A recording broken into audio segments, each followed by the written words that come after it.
Les yeux embués de larmes, fixés sur sa photo officielle, Téné Ouattara, secrétaire général de la mairie d'Abobo, refuse toujours le départ inattendu de son désormais ex-patron, Ahmed Bakayoko. Je ne réalise pas jusqu'à présent que le Premier ministre, son Excellence Ahmed Bakayoko, n'est pas là, le maire de la commune d'Abobo. Jusqu'à présent, je ne réalise pas du tout. Pour moi, c'est un rêve. Ils devront pourtant parler de lui, parler du maire, au passé trop difficile pour Dame Sissoko, sous-directrice des prestations sociales. Je refuse d'accepter la mort du maire.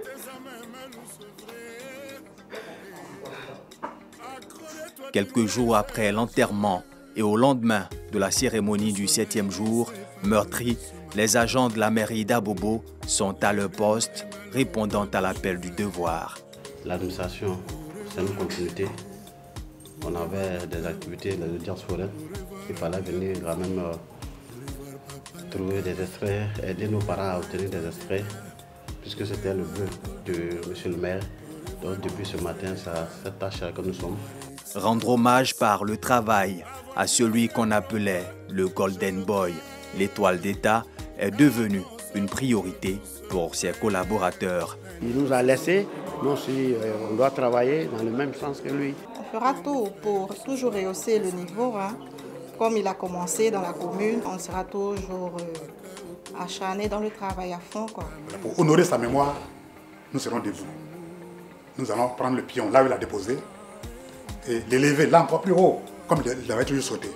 Arrivé à la tête de la commune d'Abobo suite aux élections municipales d'octobre 2018, Ahmed Bakayoko a su marquer son nom dans la mémoire collective par son travail et sa générosité. Selon les chiffres donnés ici par le secrétariat général, ce sont des milliers de jeunes, de femmes et de familles qui ont bénéficié de sa largesse. Et si Séguéla perd aujourd'hui un fils, la mairie d'Abobo perd plus qu'un maire, un homme d'action, un maire au cœur de sa population. Yako à Abobo, Yako à la Côte d'Ivoire.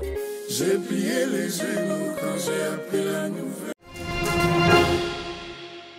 Au service de la recherche scientifique, depuis 1951, le Centre suisse de recherche scientifique en Côte d'Ivoire célèbre 70 ans d'existence. Et comme dans toute activité scientifique, la réflexion est au cœur de cette célébration. Elle porte sur la collaboration entre la recherche publique et le secteur privé. Si on veut que le secteur privé soit de plus en plus proche du secteur de la recherche publique, il faut que cette plateforme, notamment la commission paritaire secteur privé, ministère de l'enseignement supérieur de la recherche scientifique, devienne un instrument hautement stratégique et que de cet instrument découlent des recommandations qui vont permettre de mettre en place l'arsenal juridique et fiscal qui favorise effectivement ces rapprochements entre le secteur privé et le domaine de la recherche.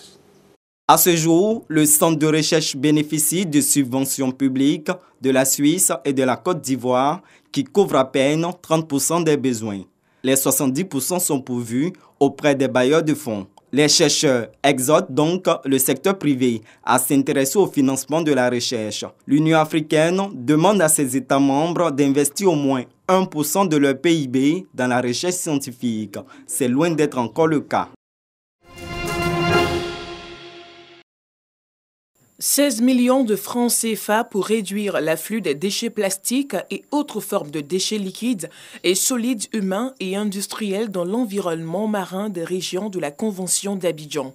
La Convention d'Abidjan est un accord cadre global pour la protection et la gestion du milieu marin et des zones côtières, un financement de l'Union européenne.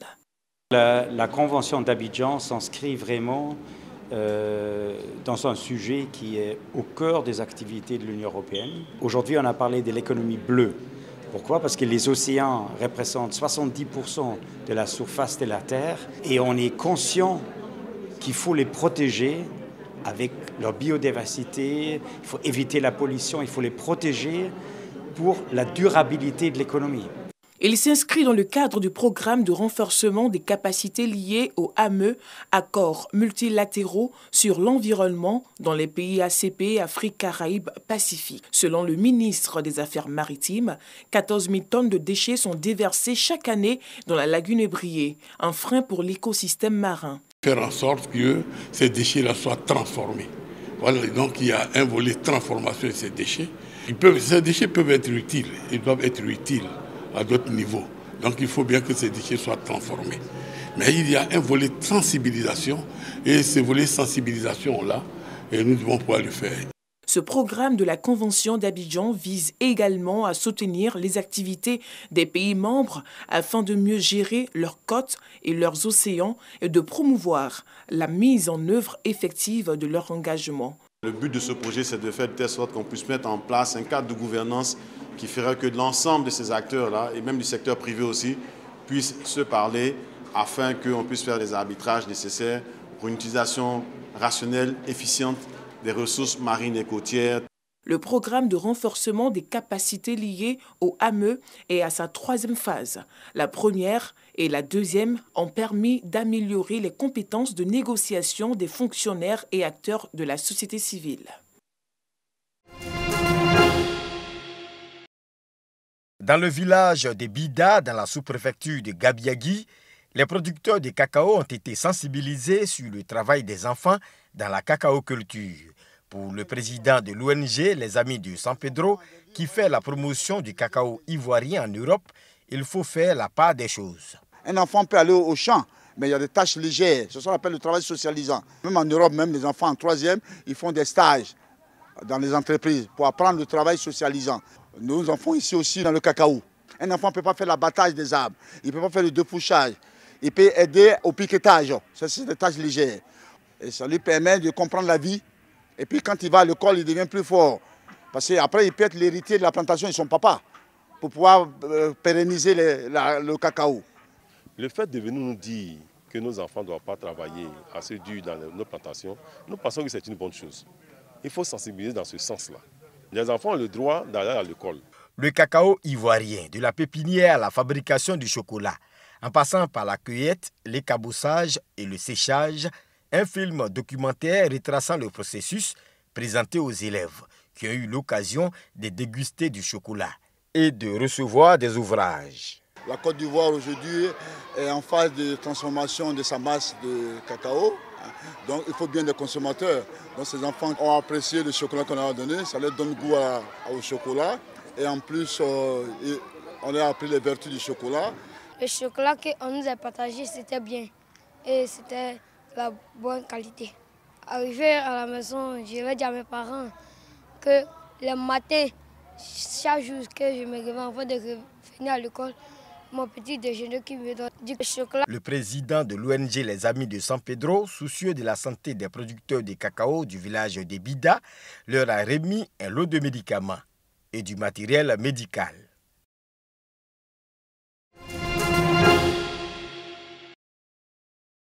Promouvoir et valoriser le patrimoine culturel, mais aussi les potentialités agricoles, tels sont les objectifs de l'édition 2021 du festival Agrotourisme, axé sur la sécurité foncière. Festival qui se tiendra dans la ville de Biankouma, dans la région du Tongpi, à 40 km de Mans. Nous avons constaté dans la région du Tongpi des conflits fonciers de par-ci, par-là. Bon, nous avons fait appel aux autorités judiciaires pour venir nous parler de ce thème. Comment on paye une terre et comment on vend aussi une terre. Lorsque le vendeur est imprégné de la réalité ou les méthodes de vente et l'acheteur aussi et connaît ses droits et devoirs, en ce moment, il n'aura pas de palabre. Les autorités préfectorales, élus, cadres, chefs traditionnels, ainsi que le ministère de la Culture et de la Francophonie saluent l'initiative. Le ministère de la Culture et de la Francophonie a toujours été associé à ces festivals-là. Parce qu'au cours de ces festivals, il y a aussi la promotion de nos us et coutumes, la promotion de nos danses traditionnelles et surtout la promotion de notre identité culturelle. Puisqu'il y a une spécificité au niveau de l'agrotourisme. Ici, ce n'est pas seulement la culture qui est promue, mais il y a aussi l'agriculture et tout ce que les populations font. L'agriculture, la culture et le tourisme, ces trois entités sont prises en compte par ces festivals. Donc nous nous associons pleinement à l'organisation de ce festival-là. Les organisateurs de ce festival et les habitants de la ville de Biankouma attendent impatiemment les festivaliers qui découvriront les richesses et les merveilles de Biankouma. Dans le tourisme, c'est pour faire sortir nos vieux masques qui ont disparu il y a près de 25 ans, 30 ans. Et ce qui concerne l'agriculture aussi, nous allons faire sortir nos mamans, voilà les agriculteurs avec le miel, etc. Il y a une danse qu'on appelle la danse bing que personne n'a vue, c'est au rythme du tambour. Et il y a des masques échassiers, il y a les ponts de lianes qu'il faut voir.